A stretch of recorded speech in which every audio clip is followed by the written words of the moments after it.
Eli, as the filmmaker, 35 years ago, I made a film about my grandfather, and it was a royal pain in the butt, dealing with a family member and making a film. What were from a filmmaker's perspective, what were the particular challenges of having to deal with your dad?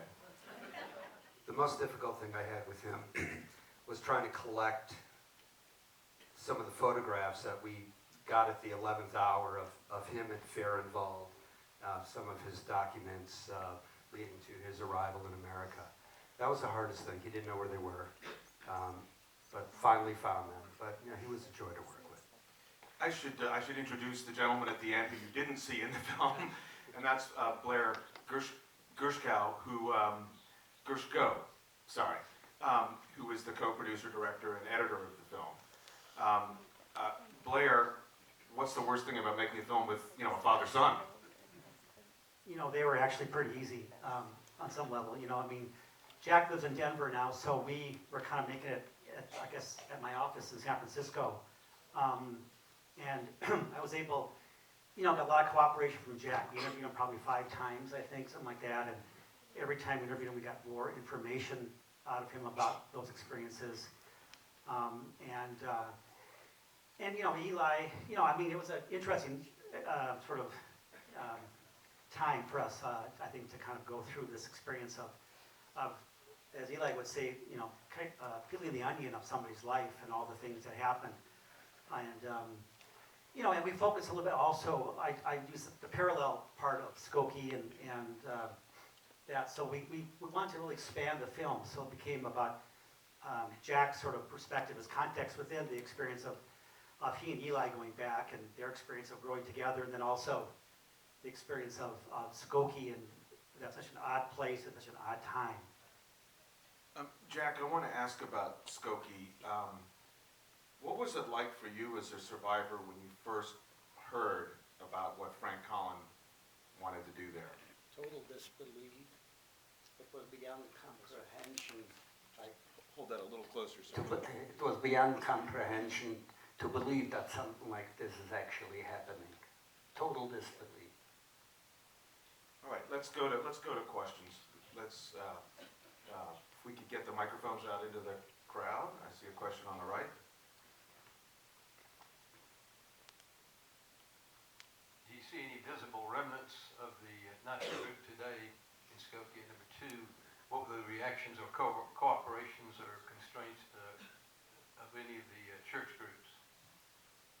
Well, in our research, I don't think there are any remnants of the National Socialist Party of America in Chicago or Skokie. Frank Collin, after he got out of prison, he changed his name. He's now known as Frank Joseph, and he writes neo-paganist literature for a magazine called Ancient America. He lives up in Wisconsin. He travels around the country trying to sell books. Second question was church groups. During that whole situation, there was a great united front. All the church groups got together and supported the synagogues and the survivors during that time. In fact, shortly after that event happened, they created a festival. They call it the Harmony Festival, and the whole demographic of Skokie is very different now. Where it was once 50% Jew, 10% Holocaust survivor, now it's very mixed, but they still celebrate diversity and the toleration.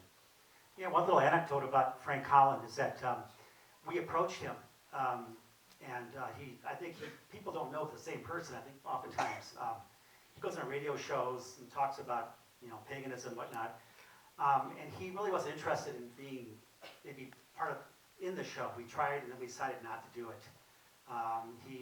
We could have, I guess, got to him, but it seemed to take us away from the story of Eli and Jack, and decided not to go that route.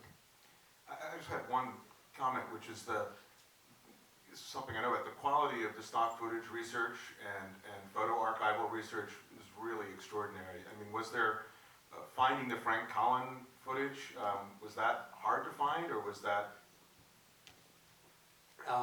We hired a researcher, archivist, who was very helpful, and she found a a journalist from Chicago, a guy named Tom Palazzolo, who had 2 large reels of film, 16 millimeter film, of following Frank Collin around for a couple of years. And he was very generous. He let us use it for free, which is not very common in the world of stock footage, as you would know. No? All we had to do was transfer it to a high-resolution video format for him.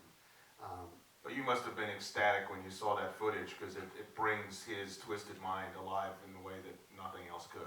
Absolutely, we were very fortunate, and as an editor, Blair would comment. Yeah, I think what happened was that, you know, when we brought this project to Skokie, and people kind of, so we had a trailer that we built without that footage, to kind of show people that we had, and this was legitimate, and that we're not just some fly-by-night documentary guys. And it turned out that people wanted to help. I mean, he wanted to be part of it. They wanted to add to this and to give us stuff so that we could use it within our show, to give it a context that back in 1977, it really didn't have much of a context. And using the context of Jack and Eli really was a tribute to the footage that he had and how it helped really understand what that, you know, what that looked like. And some of the other footage, actually, I just want to add that Buzz Alpert, the chairman of the JDL in Chicago, they documented a lot of their encounters with Frank Collin and his group in Super 8 film, and they offered all that footage to us as well. Hi. My question actually revolves around the footage from the Holocaust, from the time period. That was extraordinary to see the film footage. Can you talk a little bit about that? And then I also thought this was going to be more about Skokie, so didn't really sort of, I'm thrilled that, I mean, I'm sorry, you know what I'm saying, it's a Holocaust movie and a memoir. But can you talk about what your plans are with this moving forward? The footage of the Holocaust was mostly obtained from the Spielberg archives at the U.S. Holocaust Museum in Washington, D.C.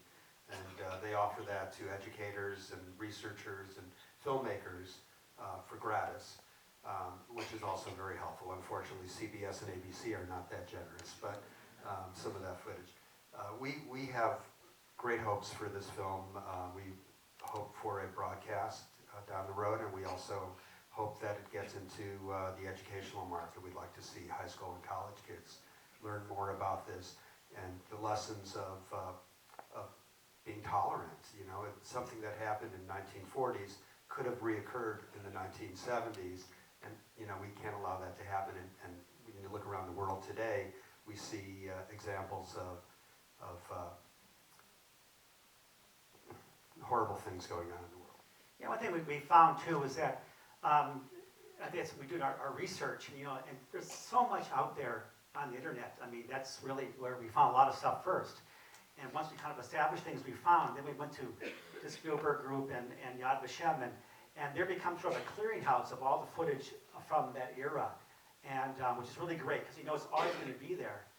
And we found lots of really interesting footage, and then certain things came out we got from Jack, some of the photos and all that came, and so we were able to kind of weave all that period in and to tell that story in an organic way and show the pictures. They help us, I think, see visually besides the story, and that helps too, I believe, in the documentary to tell the story.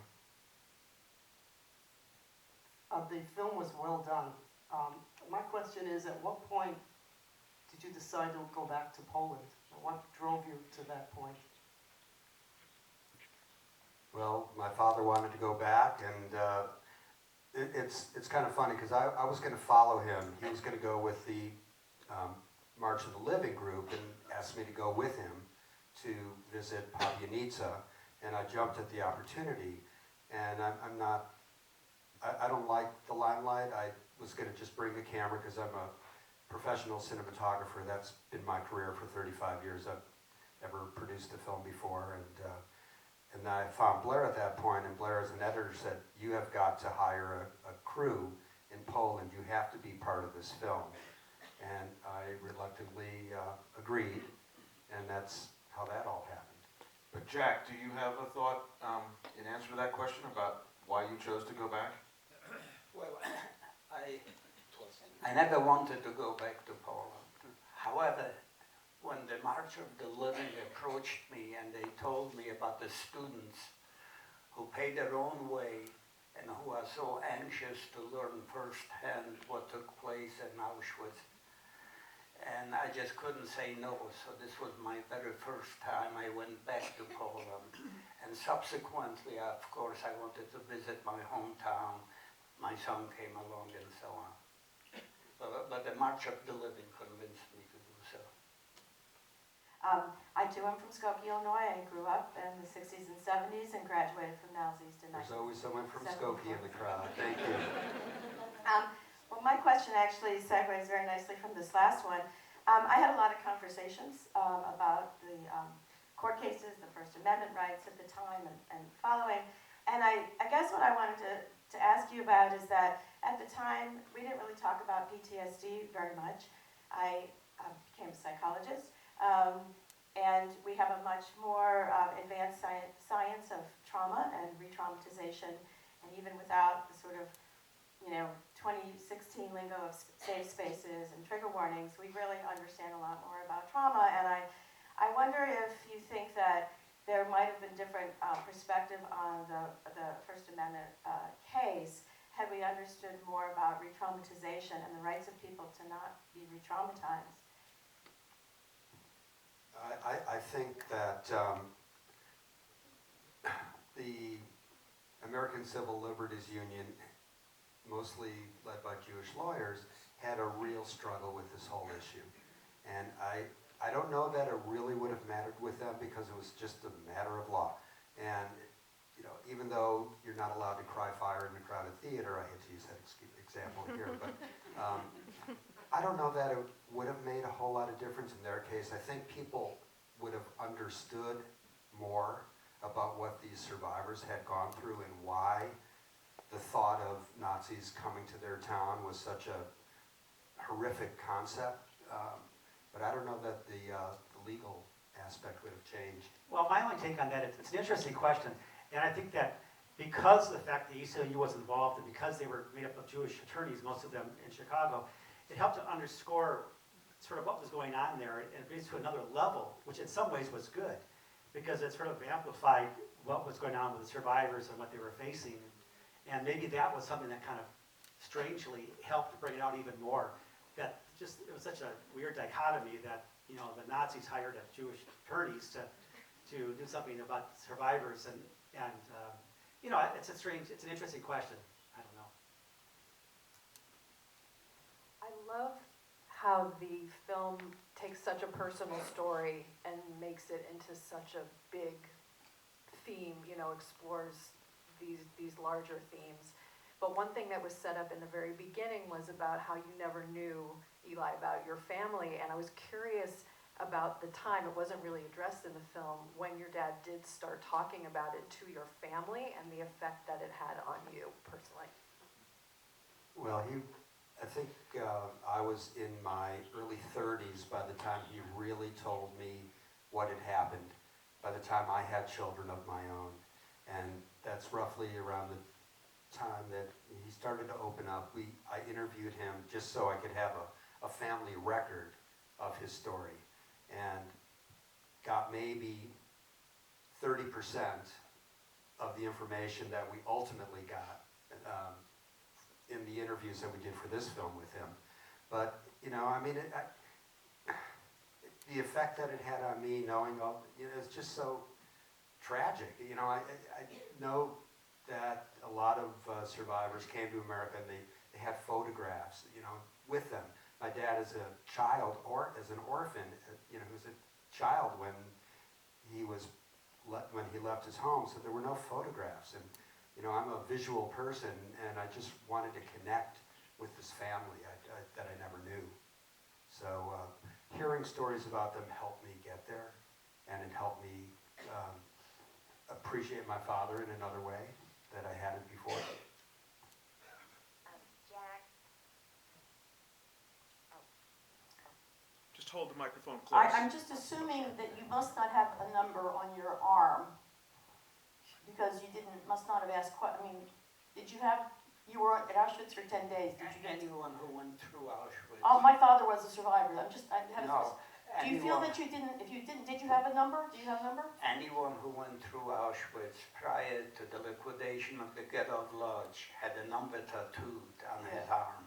However, even though the Nazis knew they were losing the war in 1944, they tried to kill as many people as possible. So the influx into Auschwitz was so enormous that they couldn't tattoo everyone. However, when I came to the first when I came to the first concentration camp, they stenciled the number on our clothing. My number was 96038. But he does not have a tattoo. No, so my question is, do you think not having had a tattoo helped you In what way? put some of that behind you as opposed to the survivors like my father who came with a number on their arm Well, and had that as a daily reminder? Do you think that was helpful to you? Psychologically, I think it makes sense, yes. And just another part, do you think that the museum being built in Washington, that's about when you started talking, and I know that's about when my father started talking about his past, do you think that enabled you and helped you to come out and talk about what happened to you? Well, you felt that it substantiates your presentations because they can be seen by the young as well as listening to survivors as well. My question is, how did you meet your wife? And was she a survivor? And did you tell your story to your wife? I met my wife at the Hanukkah dance. I was a good dancer. I was known as Twinkle Toes. And no, she's not a survivor. And he did not tell his story to her either, not No. much detail. I didn't discuss it. She knew I was European. I lived through the war, but there were no details. Yeah, add one thing with that is that some survivors, my in-laws, they were adults when they were liberated, so they met people in displaced persons camps and they got married and came as a couples. That happened to a lot of them. Jack was a little bit younger when he was like 16 when the war ended, so he, of course, didn't get married in Europe, so when he came here. So it's interesting, and now what's happened to a lot of the people who are left are the ones who are the younger survivors in a sense. So a lot of the older ones who were adults when the war ended have passed on. We are out of time. I just want to thank you all, Blair, Eli, and Jack.